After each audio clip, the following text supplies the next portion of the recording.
আসসালামু আলাইকুম। বাংলা সংবাদে সবাইকে স্বাগত জানাচ্ছি। আমি চিন্তিয়া হক। শুরুতেই সংবাদ শিরোনাম। নরেন্দ্র মোদীকে হত্যার হুমকি। এদিকে 7 দিনের রিমান্ডে আইনজীবী সাইফুল হত্যা মামলার প্রধান আসামি। জানাবো ভারতীয় জনগণকে উদ্দেশ্য করে বাংলাদেশের 145 নাগরিকের বিবৃতি। জানাবো রাজনৈতিক ফয়দা লুটতে বাংলাদেশ ইস্যুতে মেতেছেন ভারতীয়রা। এবং সর্বশেষ জানাবো বিচারকের স্বাক্ষর জাল করে 32 কোটি টাকা আত্মসাৎ। দর্শক শুনছিলেন সংবাদ শিরোনাম, এখন বিস্তারিত। নরেন্দ্র মোদীকে হত্যার হুমকি। ভারতের প্রধানমন্ত্রী নরেন্দ্র মোদীকে বোমা মেরে হত্যার হুমকি দেওয়া হয়েছে। শনিবার 7 ডিসেম্বর মুম্বাই পুলিশের কাছে হোয়াটসঅ্যাপে এই ধরনের একটি বার্তা পাঠানো হয়েছে বলে জানিয়েছে দেশটির বেশ কিছু সংবাদ মাধ্যম। বার্তাটি রাজস্থানের আজিমের এলাকা থেকে এসেছে বলে চিহ্নিত করেছে পুলিশ। অভিযোগের প্রেক্ষিতে মুম্বাই পুলিশের একটি দল ওই এলাকার অভিযুক্তকে ধরার জন্য রওনা হয়েছে। সংবাদ সংস্থা পিটিআই এর প্রতিবেদনে বলা হয়েছে, বার্তায় পাকিস্তানি গুপ্তচর সংস্থা আইএসআই এর নাম উল্লেখ করা হয়েছে এবং মোদীকে বোমা বিস্ফোরণের মাধ্যমে হত্যা পরিকল্পনার কথা জানানো হয়েছে। প্রাথমিকভাবে তদন্তকারীরা ধারণা করছেন অভিযুক্তের মানসিক সমস্যা থাকতে পারে অথবা মাথায় অবস্থা এমন বার্তা পাঠানো হতে পারে। তবে বিষয়টি খতিয়ে দেখার জন্য তদন্ত চলছে। এর আগে মুম্বাই ট্রাফিক পুলিশের হেল্পলাইনে নম্বরে একাধিক ভুয়া হুমকি বার্তা এসেছে, যার মধ্যে সম্প্রতি সালমান খানকে হত্যার হুমকিও অন্তর্ভুক্ত ছিল। 7 দিনের রিমান্ডে আইনজীবী সাইফুল হত্যা মামলার প্রধান আসামি। চট্টগ্রাম আদালত এলাকায় অ্যাডভোকেট সাইফুল ইসলাম আলিফ হত্যার ঘটনায় গ্রেপ্তার প্রধান আসামি চন্দনকে 7 দিনের রিমান্ডে পাঠিয়েছেন আদালত। একই মামলার আরেক আসামি রিপন দাসকে জিজ্ঞাসাবাদের জন্য 5 দিনের রিমান্ড মঞ্জুর করেছেন আদালত। এর আগে বুধবার দিবাগত রাতে কিশোরগঞ্জের ভৈরব এলাকা থেকে আইনজীবী সাইফুল হত্যা মামলার প্রধান আসামি হিসেবে চন্দনকে গ্রেপ্তার করা হয়। পরদিন রাতে তাকে কোতোয়ালি থানায় আনা হয়। একই মামলায় আরেক আসামি রিপন দাসকে বৃহস্পতিবার সন্ধ্যা চট্টগ্রামের আনোয়ারা উপজেলা এলাকা থেকে গ্রেপ্তার করা হয়। চট্টগ্রাম আদালতের সহকারী পাবলিক প্রসিকিউটর মোহাম্মদ রায়হানুল ওয়াজেদ চৌধুরী ঢাকা পোস্টকে বলেন, সাইফুল হত্যা মামলা 2 আসামিকে আজ শুক্রবার আদালতে তোলা হয়। এ সময় তাদের প্রত্যেককে জিজ্ঞাসাবাদের জন্য 10 দিনের রিমান্ড আবেদন করেন। তদন্ত কর্মকর্তা চট্টগ্রাম জেলা আইনজীবী সমিতির সভাপতি মোহাম্মদ নাজিম উদ্দিনের নেতৃত্বে অর্ধ শতাধিক আইনজীবী শুনানিতে অংশগ্রহণ করেন। শুনানি শেষে প্রধান আসামি চন্দনকে 7 দিন এবং আরেক আসামি রিপনকে 5 দিন রিমান্ডে পাঠানো হয়। রাষ্ট্রদ্রোহের মামলায় সম্মিলিত সনাতন জোটের মুখপাত্র চিন্ময় কৃষ্ণ দাস ব্রহ্মচারী জামিন আবেদন নাকচ হওয়ার পর গত 26 নভেম্বর চট্টগ্রাম আদালতে বিক্ষোভ শুরু করে তার অনুসারীরা। এই সময় চিন্ময়ীর প্রিজন ভ্যান আটকে প্রধান 3 ঘন্টা বিক্ষোভ করেন তারা। পরে পুলিশ লাঠিচার্জ, টিয়ার গ্যাস ছুড়লে শুরু হয় সংঘর্ষ ছড়িয়ে পড়ে আদালত প্রাঙ্গণ থেকে আশেপাশের এলাকায়। ওই সময় রঙ্গম কনভেনশন হলের পাশের গলির ভেতরে আইনজীবী সাইফুল ইসলাম আলিফকে হত্যা করা হয়। ভারতের জনগণকে উদ্দেশ্য করে বাংলাদেশের 145 নাগরিকের বিবৃতি। দেশের 145 জন নাগরিক এক বিবৃতিতে ভারতের জনগণকে উদ্দেশ্য করে বলেছেন, সাধারণ জনগণের জীবনের সংকট বিচার করলে 2 দেশের মধ্যে মূলত কোনো পার্থক্য নেই। আমাদের দেশে সাম্প্রদায়িক প্রবণতা আরো শক্তির বিরুদ্ধে আমরা লড়বো। আপনারাও আপনাদের দেশে সাম্প্রদায়িকতার বিরুদ্ধে রুখে দাঁড়াবেন। ভারতের জনগণের কাছে আমাদের আবেদন শিরোনামে এক বিবৃতিতে দেশের 145 জন নাগরিক এসব কথা বলেন। বিবৃতিটি গণমাধ্যমে পাঠিয়েছেন সমাজতান্ত্রিক ছাত্র ফ্রন্টের মার্ক্সবাদী কেন্দ্রীয় সাধারণ সম্পাদক রফিকুজ্জামান ফরিদ। ভারতের জনগণের উদ্দেশ্যে বিবৃতিতে বলা হয়, আমরা এমন এক সংকটপূর্ণ সময় অবস্থান করছি যখন ভারত ও বাংলাদেশের কূটনৈতিক সম্পর্ক শোচনীয় অবস্থায় এবং কিছু ভারতীয় উগ্র সাম্প্রদায়িক শক্তির ক্রমাগত উস্কানি ও অঞ্চলের জনগণের মধ্যকার বন্ধুত্বপূর্ণ সম্পর্ককে চির ধরাতে চাইছে। ভারতের জনগণ ও ভারত সরকারকে আমরা কখনো এক করে দেখি না। আমরা জানি ভারতের জনগণ হিন্দুত্ববাদী শক্তি ও সাম্প্রদায়িকতার বিরুদ্ধে লড়ছে। ফ্যাসিস্ট আওয়ামী লীগের শাসনের বিরুদ্ধে দীর্ঘদিন লড়াই করে তার পতন ঘটিয়েছি। জুলাই আগস্টের রক্তক্ষয়ী লড়াইয়ের সময় আপনারা আমাদের সঙ্গে সংহতি জানিয়ে কর্মসূচি পালন করেছেন। আমাদের গণতান্ত্রিক আন্দোলনে আপনাদের আন্দোলনের আমাদের সংহতি প্রকাশের ধারাবাহিকতা অনেক দিনের। সাম্প্রদায়িকতা ভারতীয় উপমহাদেশের বড় সমস্যা উল্লেখ করে বিবৃতিতে বলা হয়, সাম্প্রদায়িকতা মানুষে বিভাজন ঘটায়, ধর্মের ভিত্তিতে তৈরি করে বিভেদ, শিক্ষা, স্বাস্থ্য, কাজের অধিকার, নিত্যপণ্যের অস্বাভাবিক মূল্য বৃদ্ধি, নারীর প্রতি সহিংসতা এবং জনজীবনের আরো অনেক জলজান্ত সমস্যা আড়াল করার জন্য উপমহাদেশের প্রত্যেক শাসক গোষ্ঠী সাম্প্রদায়িকতার হাতিয়ার কাজে লাগিয়েছে। তারা এই কৌশল খাটিয়ে সংখ্যাগরিষ্ঠ ও সংখ্যালঘু উভয় জনগোষ্ঠীর ভোট পাওয়াটা নিশ্চিত করতে চায়। বিশেষত রাজনৈতিক পট পরিবর্তনের সময় সংখ্যালঘু জনগণের উপর হামলার ঘটনা বরাবর ঘটতে দেখা যায়। বিগত আওয়ামী লীগ সরকারের আমলে সারা বাংলাদেশ হিন্দুদের বাড়ি ঘরে হামলা, জমি দখল, মন্দির ভাঙচুর ও হতাহতের ঘটনা ঘটেছে এবং 5 আগস্টের গণ অভ্যুত্থানের পর সারা দেশে হিন্দু জনগোষ্ঠীর ঘরবাড়ি, ব্যবসা প্রতিষ্ঠান ও মন্দির হামলার ঘটনা ঘটেছে বলে বিবৃতি উল্লেখ করা হয়। এতে বলা হয়, গণ অভ্যুত্থানের প্রেরণায় অনেক রাজনৈতিক দল হিন্দু বাড়িঘর ও মন্দিরের পাহারার এগিয়ে আসে এবং সাম্প্রদায়িক নতুন নতুন নজির স্থাপন করে। এছাড়া ভারতের জাতীয় পতাকা মানানোর ঘটনাও এদেশের গণতন্ত্র মানা মানুষ প্রতিবাদ জানিয়েছেন, কিন্তু ভারতের অনেকগুলো সংবাদ মাধ্যম বাংলাদেশ সম্পর্কে আসল তথ্য প্রচার করেনি, এখনো করছে না। ভারতের এক সংবাদ মাধ্যম ঢাকা রুটে একটি দুর্ঘটনাকে পরিকল্পিত হামলা বলে পরিচালিত করে।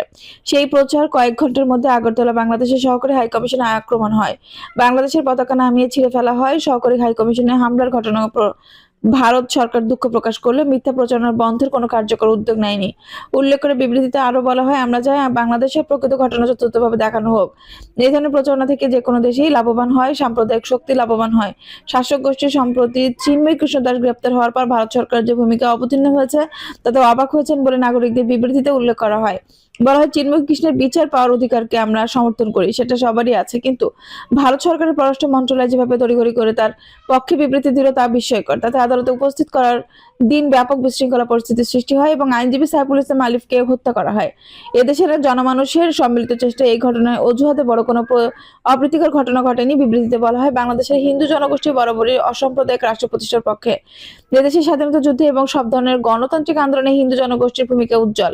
জুলাই আগস্ট গণ অভ্যুত্থানের হিন্দু জনসাধারণের অনেকেই লড়েছে, সামিল হয়েছে, প্রাণ দিয়েছে। শেষে ভারতের জনগণের উদ্দেশ্যে বাংলাদেশের 145 জন নাগরিক বলেছেন, আমাদের দেশে সাম্প্রদায়িক প্রবণতা ও শক্তির বিরুদ্ধে আমরা লড়বো। আপনারাও আপনাদের দেশে সাম্প্রদায়িকতার বিরুদ্ধে রুখে দাঁড়াবেন। আপনাদের দেশের গণতান্ত্রিক আন্দোলনে যারা জীবন দিয়েছেন তাদের আকাঙ্ক্ষার মর্যাদা অক্ষুণ্ণ রেখে আপনারা এই চক্রান্ত প্রতিহত করবেন। এই লড়াই ভারতের বৃহৎ পুঁজির শোষণ, লুণ্ঠন আর নিপীড়ন, নির্যাতন ও আধিপত্যের বিরুদ্ধে উভয় দেশের জনগণের নিরন্তই লড়াই। বিভেদ, বিদ্বেষ ও ধর্মকেন্দ্রিক স্বার্থান্বেষী চক্রান্তের বিরুদ্ধে আমাদের ঐক্যবদ্ধ লড়াই। এই লড়াই আমরা শেষ পর্যন্ত জয়ী হব।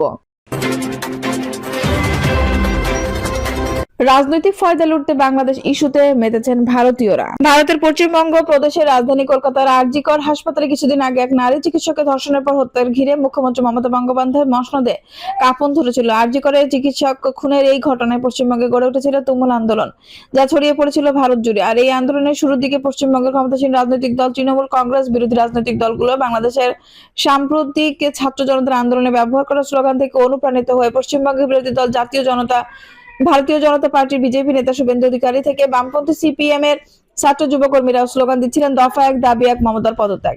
যেভাবে বাংলাদেশের স্লোগান উঠেছিল দফা এক, দাবি এক, হাসিনার পদত্যাগ, সেই আর.জি.কর আন্দোলন এখন অতীত, নিস্তরঙ্গ, প্রায় শেষ। কিন্তু বাংলাদেশে এক হিন্দু সন্ন্যাসীকে গ্রেপ্তার, সংখ্যালঘুদের উপর কথিত নিপীড়নের অভিযোগে অস্ত্র বানিয়ে পশ্চিমবঙ্গের বিরোধী দলগুলো নতুন করে আন্দোলন রাস্তায় নামার ছক করছে। আন্দোলনের রাজনৈতিক ফায়দা হিসেবে নিকেশ আজ করে শাসক তৃণমূল অবস্থান নিয়েছে, তবে তা খানিক এলোমেলো বলে দলেরই অনেকে মনে করছেন। মমতা বন্দ্যোপাধ্যায় একদিকে যেমন বলছেন তিনি বিদেশের বিষয় নিয়ে কেন্দ্রীয় সরকার অবস্থানই মেনে নেবেন, তেমনি আবার বিধানসভায় দাঁড়িয়ে বাংলাদেশের জাতিসংঘের শান্তিরক্ষী বাহিনী মোতায়েনের দাবি তুলেছেন তিনি। অর্থাৎ রাজ্যের সংখ্যালঘু ভোটের সঙ্গে তার হিসাবে বাংলাদেশের সংখ্যালঘুদের পাশে দাঁড়ানোর অঙ্ক যেন নেই তা নয়। তিনি বারবার বলছেন, আমরা সকলকেই ভালোবাসি। প্রত্যাশিতভাবে বাংলাদেশকে সামনে রেখে রাজনৈতিক দলগুলো নিজেদের মতো করে লাভের হিসাব কষতে শুরু করে দিয়েছে। বিশেষ করে বিরোধী পরিসরে থাকা রাজনৈতিক দলগুলো রাস্তায় নামা এবং আন্দোলনে থাকা তাগিদ চোখে পড়ছে। বিশ্লেষকদের মতে তাতে অক্সিজেন দিচ্ছে বাংলাদেশের ঘটনা নিয়ে ভারতের গণমাধ্যমের একাংশের ভূমিকাও। তাতে যেমন স্বাভাবিক নিয়মে বিজেপি রয়েছে, তেমনি রয়েছে সিপিএম, কংগ্রেসও। আনুষ্ঠানিকভাবে অঙ্কের কথা না মানলেও একান্ত আলোচনায় প্রত্যেক শিবিরের নেতাদের তাদের ফর্মুলার কথা গোপন করছেন না। 2019 সালের লোকসভা, 2021 সালের বিধানসভা কিংবা 6 মাস আগে হয়ে যাওয়া আরো একটি লোকসভা ভোটে পশ্চিমবঙ্গে বিজেপির রাজনীতির মূল অস্ত্রই ছিল মেরুকরণ। তার সঙ্গে জুড়ে ছিল দুর্নীতি এবং অন্যান্য বিষয় নিয়ে শাসক তৃণমূলের বিরুদ্ধে অভিযোগ। কিন্তু 2019 সালে হঠাৎ পাওয়া সাফল্য পরিবর্তীকালে আর ধরে রাখতে পারেননি তারা। সেই বিজেপি বাংলাদেশ হিন্দুদের উপর কথিত অত্যাচার নিয়ে সরব বিরোধী দলের শুভেন্দু অধিকারীর পাশাপাশি তাদের সহযোগী হিন্দুত্ববাদী সংগঠনগুলোর নেতারাও ধারাবাহিক কর্মসূচি নিচ্ছেন। সমান্তরালভাবে চলছে সামাজিক যোগাযোগ মাধ্যমে প্রচারও। আনুষ্ঠানিকভাবে বিজেপি মুখপাত্র রাজস্বী লাহিড়ী অবশ্যই বলেছেন, আমরা কোনো লাভ ক্ষতি দেখে রাস্তায় নেই। বাঙালি হিন্দুদের বিপন্ন অবস্থা আমাদের উদ্বিগ্ন করছে। তিনি বলেন, 500 বছর আগে মহাপ্রভু শ্রী চৈতন্যের সঙ্গে যা হয়েছিল, ইসকনের সন্ন্যাসী চিন্ময় কৃষ্ণের সঙ্গেও তাই হয়েছে। বিজেপির অনেক নেতা বলেছেন, বাংলাদেশের সংখ্যালঘুদের নিয়ে পশ্চিমবঙ্গে আবেগ রয়েছেন। কলোনি এলাকার বহু মানুষ এই পরিস্থিতির সঙ্গে নিজেদের সম্পৃক্ত করতে পারবেন, তবে সংঘবদ্ধ অবস্থার বা ফলে সংঘবদ্ধ করার প্রশ্নে কর্মসূচি করতে হচ্ছে। এই কথা ঠিক যে গত কয়েকটি ভোটে বিজেপি যেন পশ্চিমবঙ্গের রাজনীতিতে হিন্দু মুসলমান বা 70% 30%-এর কথা বলছে, তেমনি তৃণমূলের বাঙালি অস্মিতাকে জাগিয়ে বিজেপিকে বাহিরাগত প্রমাণ করার রাজনৈতিক অখ্যান তুলে ধরেছিল। রাজনৈতিক বিরোধী দল বিজেপির কিছু নেতা বলেছেন, বাংলাদেশ সংখ্যালঘুদের বিপন্নতা নিয়ে পশ্চিমবঙ্গে আন্দোলন জারি করে রাখতে পারে তৃণমূলের বাংলা ও বাঙালির রাজনীতিকে ধাক্কা দেওয়া যাবে, তবে সেই জন্য সাংগঠনিক জোর কতটা রয়েছে তা নিয়ে সংশয়ের কথা গোপন করেছেন পদ্ম শিবিরের প্রথম সারির নেতারা। কারণ আন্দোলন আর ভোট বক্সে তার প্রতিফলন যে ঐকিক নিয়মে হয় না তা বিজেপি নেতাদের অজানা নয়। কার্যকর আন্দোলনে যে নাগরিক ক্ষোভ আসছে পড়েছিল রাজপথে, শহরাঞ্চলে যার প্রভাব ছিল সবচেয়ে বেশি। সদস্য সমাপ্ত উপনির্বাচনে তা কোনো ছাপ ফেলেনি, যদিও অনেকের মতে বিজেপিকে পাঠ্যক্রম মেনেই রাজনীতি করতে তাতে আর্যকর আন্দোলন তাদের জন্য উর্বর জমি ছিল না।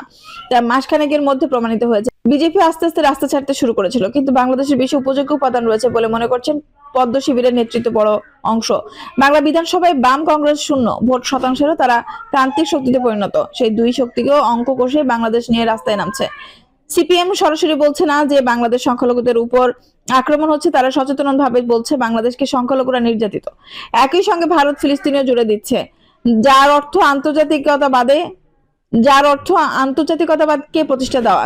কিন্তু সিপিএম নেতারা যে অঙ্ক কষছেন তা হলো হিন্দু ভোট, বিশেষ করে কলোনি এলাকার হিন্দু ভোট, যা একসময় ছিল সিপিএম এর শক্তি ঘাঁটি, কিন্তু বিজেপির আগ্রাসী রাজনীতির সামনে সেই ঘাঁটি কার্যত তছনছ হয়ে গেছে। বামের ভোট ধাপে ধাপে চলে গেছে রামের বাক্সে। বাংলাদেশ সাম্প্রতিক ঘটনা নিয়ে রাস্তায় নেমে সেই ক্ষতেই প্রলেপ দিতে চাইছেন বামরা। 6 ডিসেম্বর প্রতি বছর সাম্প্রদায়িকতা বিরোধী দিবস পালন করে বামরা। 1992 সালের ওই দিন বাবরি মসজিদ গুড়িয়ে দেয় উগ্র হিন্দুত্ববাদীরা। এবার 6 ডিসেম্বর কলকাতা সিপিএম যে মিছিল করতে চলেছে তার বিষয় বাংলাদেশ সংখ্যালঘুদের উপর আক্রমণের প্রতিবাদ। দর্শক, এই ছিল এখনকার সর্বশেষ সংবাদ। নিউজটি ভালো লাগলে অবশ্যই একটা লাইক দিন, কমেন্ট আপনার মূল্যবান মতামত জানান। সবসময় আমাদের পাশে থাকতে সাবস্ক্রাইব করে বেল বাটনটি অন করে রাখুন। ধন্যবাদ।